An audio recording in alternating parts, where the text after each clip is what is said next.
జిల్లాలో గూడూరులో స్టూడెంట్స్ మధ్య భీకరమైన ఫైట్ జరిగింది. గూడూరులోని ఆదిశంకర ఇంజనీరింగ్ కాలేజీలో వార్షికోత్సవ వేడుకల్లో ఉద్రిక్తత పరిస్థితి దారితీసింది. మంగ్లీ కన్సర్ట్లో తాగి ఊగి కొట్టుకున్నారు విద్యార్థులు. కత్తులు, కర్రలు, కుర్చీలతో పరస్పరంగా దాడులు చేసుకున్నారు. కాలేజీలో తరచుగా గొడవలే అంటూ స్థానికులు కూడా ఆందోళన వ్యక్తం చేస్తున్నారు. క్యాంపస్లోనే మద్యం సేవిస్తున్నారనే ఆరోపణలు కూడా ఉన్నాయి. గతంలో కూడా ఇలా సంఘటనలు చాలా వరకు జరిగాయి. విద్యాబోధన కంటే కూడా ఇలాంటి చిల్లర వేషాలకే కేంద్ర బిందువుగా మారిందనేటువంటి ఆరోపణలు కూడా ఆ కాలేజీ విద్యార్థుల పైన, కాలేజీ పైన వినపడుతున్నాయి. ఉన్నతాధికారులు జోక్యం చేసుకోవాలని చెప్పి అక్కడి స్థానికులు అండ్ విద్యార్థుల తల్లిదండ్రులు కూడా డిమాండ్ చేస్తున్నారు.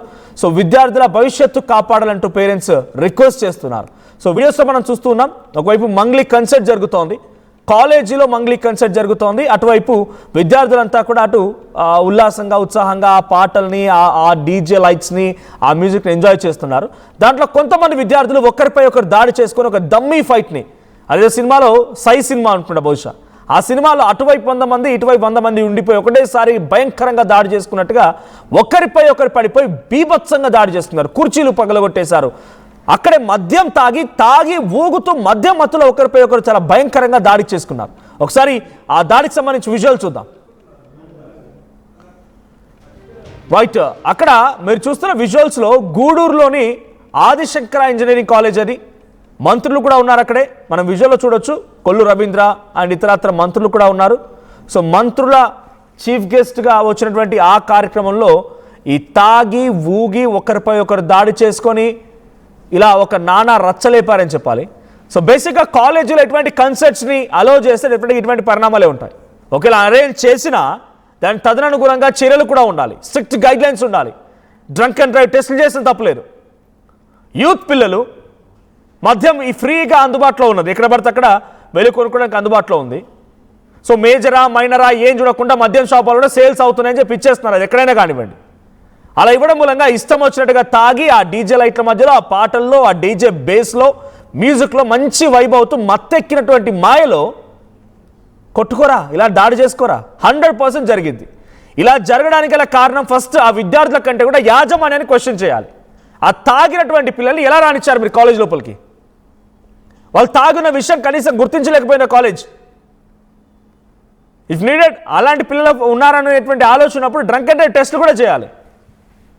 ఏమాత్రం పట్టించుకోకుండా ఇక్కడ యాజమాన్య నిర్లక్ష్యమైనట్టుగా పేరెంట్స్ చెప్తున్నారు.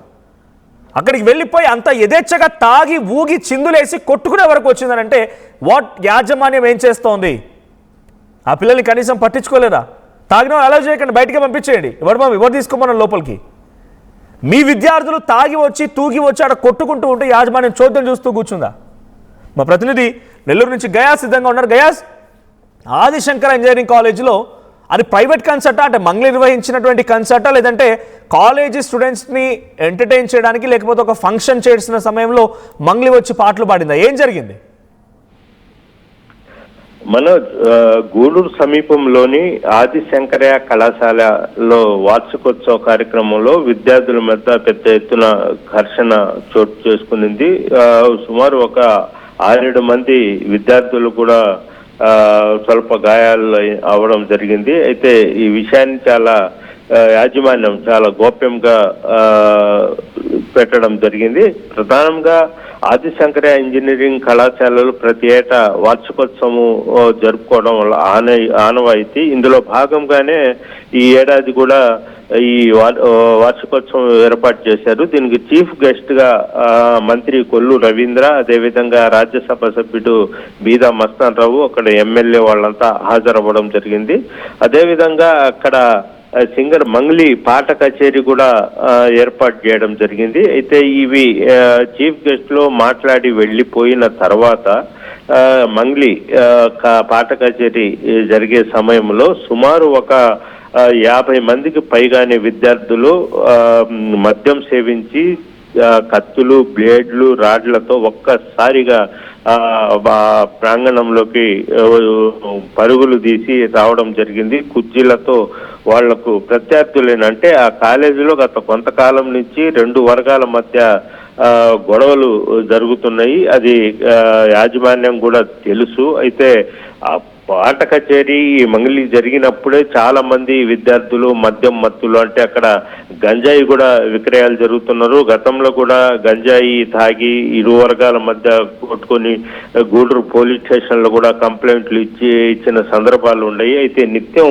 అక్కడ అసలు విద్యార్థులకు పూర్తిగా క్రమశిక్షణ లేదన్న ఆరోపణలు ఉన్నాయి. ఈవెంట్ జరిగింది ఒక ఓపెన్ గ్రౌండ్ లోనా లేదంటే college within the premises లోనేనా? కాలేజ్ ప్రెమిస్ లోనే జరిగింది. ఇది కాలేజ్ ఇదే జరిగింది. మొత్తం చూస్తున్నారు, విద్యార్థుల పేరెంట్స్ ఉన్నారు. అదే విధంగా ఒక్కసారి ఒక భయభ్రాంతులుగా వీళ్ళు మద్యం సేవించి ఒక్కసారిగా దూసుకు రావడం జరిగింది. కొంతమంది అలాంటప్పుడు కాలేజ్ ప్రిమిసెస్ లో జరిగిన ఈ ఫంక్షన్ కి తాగిన మత్తులో ఉన్న విద్యార్థులు ఎలా రాణించారు? లేదు, ఆ విద్యార్థులు అక్కడ ఒక హాస్టల్స్, రెసిడెన్షియల్ హాస్టల్స్ ఉన్నటువంటి కాలేజ్ అయితే ఆ విద్యార్థులకు మద్యం గంజాయి మీరు చెప్తున్నట్టుగా ఎక్కడి నుంచి లభించాయి? మనోజ్, ఇక్కడ గంజాయి మద్యము బహిరంగంగా తాగి విచ్చలవిడితనంగా ఉంది. పూర్తిగా క్రమశిక్షణ లేదనే ఆరోపణలు కూడా ఉన్నాయి. పోలీసులు కేసులు కూడా నమోదు ఉన్నాయి. ఎందుకంటే యాజమాన్యం కేవలం వాళ్ళ ఫీజులు వరకే చూసుకుంటున్నారు కానీ పిల్లల చదువులు, అదేవిధంగా పిల్లలు క్రమశిక్షణతో ఉన్నారా ఏంటనేది కూడా చూడరు. సుమారు ఒక 50 మంది విద్యార్థులు మద్యం మత్తు గంజాయి తాగి లోపల వస్తే కనీసం యాజమాన్యం దాన్ని దాచిపెట్టే ప్రయత్నాలు చేశారు కానీ వాళ్ళ పేరెంట్స్ ని పిలిచి మీ పిల్లలు ఈ విధంగా చేశారు లేదంటే పోలీస్ కంప్లైంట్ చేసి భయపెట్టడం ఏది ఇంతవరకు జరగలేదు. ఇది పెద్ద ఎత్తున విమర్శలు అయితే చేస్తున్నారు. అది కూడా ఎక్స్క్లూజివ్ గా ఆర్టీవీకి ఈ విజువల్స్ జరిగాయి. అంటే మీడియాని కూడా వాళ్ళు అంత సులువుగా లోపలికి రానీరు. అంటే ఓ పక్క కాలేజీలో గంజాయి విక్రయాలు జరుగుతున్నాయి, మద్యం చేస్తారు, సిగరెట్లలో గంజాయి నింపి ఒక్కొక్క సిగరెట్ 200, 300 కూడా విక్రయాలు చేస్తున్నారు. ఈ విషయం యాజమాన్యం తెలుసు, అక్కడ పోలీసు వాళ్ళకి తెలుసు. అయితే రాజకీయ పలుకుబడితో వాళ్ళు ఏం దాని గురించి ఆలోచించకుండా అసలు నిర్లక్ష్యంగా వ్యవహరిస్తున్నారు. అయితే ఈ విషయం కూడా పేరెంట్స్ కూడా పెద్ద ఎత్తున ఇచ్చేస్తున్నారు. నిన్న జరిగిన ఈ ఘటన మీద చాలా మంది పేరెంట్స్ ఎందుకు ఈ కళాశాలలో మా పిల్లల్ని చేర్పించాం, అనవసరంగా వాళ్ళ భవిష్యత్తు పాడైపోతుంది, మేము కళ్ళారా చూసాము అంటే పిల్లలే ఇంటరు డిగ్రీ ఇంజనీరింగ్ చదివే పిల్లలే ఇవి మద్యం మత్తులో తూగుతూ కనిపించడం, కొంతమంది కింద పడిపోయి ఉండడం, ఇంత జరుగుతున్న యాజమాన్యం మాత్రము కనీసం చీమ గుట్టినట్టు కూడా వాళ్ళకి లేదు. వాళ్ళు కేవలం ఫీజులు మాత్రమే వసూలు చేస్తున్నారు. అదే విధంగా ఈ వార్షికోత్సవానికి కార్యక్రమాన్ని కూడా అదనం కూడా వీళ్ళు వసూలు చేస్తారన్న విమర్శలు అయితే లేకపోలేదు. గయాస్, ఇంత జరుగుతున్న కాలేజీ యాజమాన్యం ఎలా రియాక్ట్ అవుతోంది? లేదు అనుకుంటే అక్కడ జరిగిన సంఘటన పైన పేరెంట్స్ రియాక్షన్ ఏంటి? పేరెంట్స్ మాత్రము ఎందుకంటే కళ్ళారా చూశారు కాబట్టి పేరెంట్స్ మాత్రము దీని మీద విమర్శలు అయితే చేస్తున్నారు. మనకు బుద్ధి తక్కువై మా పిల్లల్ని అక్కడ చేర్పించామనే భావన ఆ తల్లిదండ్రులు అయితే ఏర్పడింది. అయితే యాజమాన్యం మాత్రం వీళ్లకు యాజమాన్యం కొత్త ఏమి కాదు, ఇలాంటి ఘటనలు అక్కడ నిత్యం జరుగుతూనే ఉంటాయి, ప్రతి ఏటా జరుగుతూనే ఉంటాయి. అయితే ఈ మద్యం సేవించి వచ్చి గంజాయి విక్రయాలు చేసే వాళ్ళ మీద వాళ్ళు ఎలాంటి చర్యలు అయితే చేపట్టరు. అయితే ఇలాంటి జరిగినప్పుడు కూడా వాళ్ళు చాలా గోప్యంగా ఇలాంటి విషయాలని రహస్యంగా బయటికి పొక్కకుండానే ప్రయత్నాలు చేస్తారు కానీ దాన్ని నివారించే విధంగా అయితే యాజమాన్యం అయితే చేపట్టడం లేదు. Manoj, thank you guys. So ఉమ్మడి నెల్లూరు జిల్లా గూడూరులోని ఆదిశంకర ఇంజనీరింగ్ కాలేజీలో వార్షికోత్సవ వేడుకల్లో మంత్రి కొల్లు రవీంద్ర హాజరయ్యారు. కాలేజీ యాజమాన్యం ఉంది, చాలా పెద్ద ఎత్తున విద్యార్థులంతా ఉన్నారు. కాలేజీ క్యాంపస్ లోపలే ఈ యొక్క ఈవెంట్ జరిగింది. ఆ ఈవెంట్కి మంగ్లీ కూడా గెస్ట్గా హాజరయ్యారు. సో అప్పటి వరకు స్పీచెస్ అయిపోయాయి, అక్కడ జరిగిన కార్యక్రమం అంతా జరిగిపోయింది. ఆ తర్వాత ఇక ఆ విద్యార్థులు ఎంటర్టైన్ చేయడానికి, కొంత జోష్ అండ్ ఎనర్జీ నింపడానికి అక్కడ మంగ్లీ పాటలు పాడడం మొదలుపెట్టారు. సో అక్కడికి వచ్చిన విద్యార్థుల్లో చాలా మంది కూడా మత్తులో ఉన్నారు. మద్యం సేవించారా లేదంటే ఇంకేదైనా మారక ద్రవ్యాలు తీసుకున్నారో తెలియదు కానీ మంచి మత్తులో ఊగుతూ తూలుతూ ఒక్కసారిగా ఆ సాంగ్స్ డాన్స్ వేయగానే ఒక చిన్న రప్చర్ కాస్త పెద్ద గొడవకు దారితీసింది. ఒక దమ్మీ ఫైట్, సై సినిమాల మాదిరి అటువైపు ఇటువైపు మొత్తం కూడా వందలాది మంది ఒకరిపై ఒకరు పడిపోవడాలు, చైర్లు విరగొట్టడాలు, దాడి చేసుకోవడాలు ఇవన్నీ జరిగాయి. ఈ సంఘటనలో 6 విద్యార్థులకి గాయాలని తెలుస్తోంది. సో అటు విద్యార్థుల తల్లిదండ్రులు కూడా ఈ సంఘటనపైన ఆందోళన వ్యక్తం చేస్తున్నారు. స్థానికులు కూడా నిత్యం ఈ కాలేజీకి సంబంధించిన విషయంలో ఎప్పుడు చూసినా గొడవలు జరుగుతూనే ఉంటాయని చెప్పి వారు కూడా ఆందోళన వ్యక్తం చేస్తున్నారు. సో అటు కాలేజీ యాజమాన్యం ఇప్పటివరకు ఎటువంటి విధంగా రియాక్ట్ అవ్వకపోగా ఈ సంఘటన మొత్తాన్ని కూడా బయటికి పొక్కకుండా లోపల దాన్ని కిల్ చేసే ప్రయత్నం, దాన్ని కంట్రోల్ చేసే ప్రయత్నం చేసింది. చూడండి, పిడిగుద్దులతో ఒకరిపై ఒకరు రెచ్చిపోయి కుర్చీలతో దాడి చేస్తున్నారు. చూడండి, చుట్టూ ఒక మధ్యలో వ్యక్తిని వేసి చుట్టూ కుర్చీలతో కొడుతూనే ఉన్నారు, కంటిన్యూస్గా కొడుతూనే ఉన్నారు. అక్కడ ప్రాణం పోయినా కూడా అడిగేవాళ్ళు లేడు. కనీసం ఒక పోలీస్ సిబ్బందో లేకపోతే అక్కడ ఉన్నటువంటి ఒక ఫ్యాకల్టీయో లేదంటే అక్కడ డిసిప్లిన్ కమిటీ, ఇట్లాంటి సదరు ఫంక్షన్స్లో డిసిప్లిన్ కమిటీ అని వేస్తూ ఉంటారు. డిసిప్లిన్ కమిటీ అంటే వేసి అక్కడ వాలంటీర్ కొంతమంది ఉంటుంటారు, వాలంటీర్స్ అందరూ కూడా వాళ్ళని కంట్రోల్ చేస్తూ ఉంటారు. సో అటువంటి దేని కనిపించలేదు. చూడండి, ఒకే వ్యక్తిని ఒక ఇద్దరు వ్యక్తులను కలిసి చాలా భయంకరంగా కుర్చీలతో దాడి చేస్తున్నారు. కాలేజీలోకి మద్యం ఎలా వచ్చింది? తాగిన నిజంగానే పిల్లలు పెడదారిన పడి తాగి వస్తే తాగిన విద్యార్థులు లోపలికి ఎలా అనుమతించారు? మీ క్యాంపస్ లోపల జరిగేటువంటి కార్యక్రమాలపైన కనీసం మీకు కంట్రోల్ లేదు. ఫీజుల కోసం చూసే చూపు ఆ విద్యార్థులను డిస్ప్లేలో పెట్టడానికి కనీసం ఆలోచన చేయట్లేదా? డెఫినెట్గా ఇక్కడ యాజమాన్యం మరి ఇక్కడ శిక్షించబడాలి. ఆ కాలేజ్ మేనేజ్మెంటే శిక్షించబడాలి.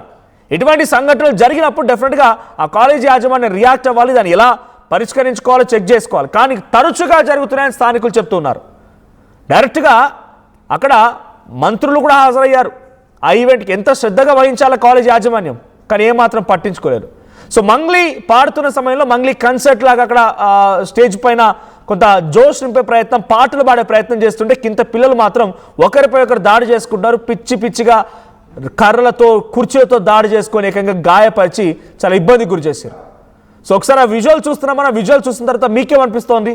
ఈ సంఘటనలో ఎవరు అసలు నిందితులు? ఎవరిని మనం నిందితులుగా చూడాలి? ఎవరిని శిక్షించాలి? పోలీసు ఎవరిపై చర్యలు తీసుకోవాలో కామెంట్ చేయండి.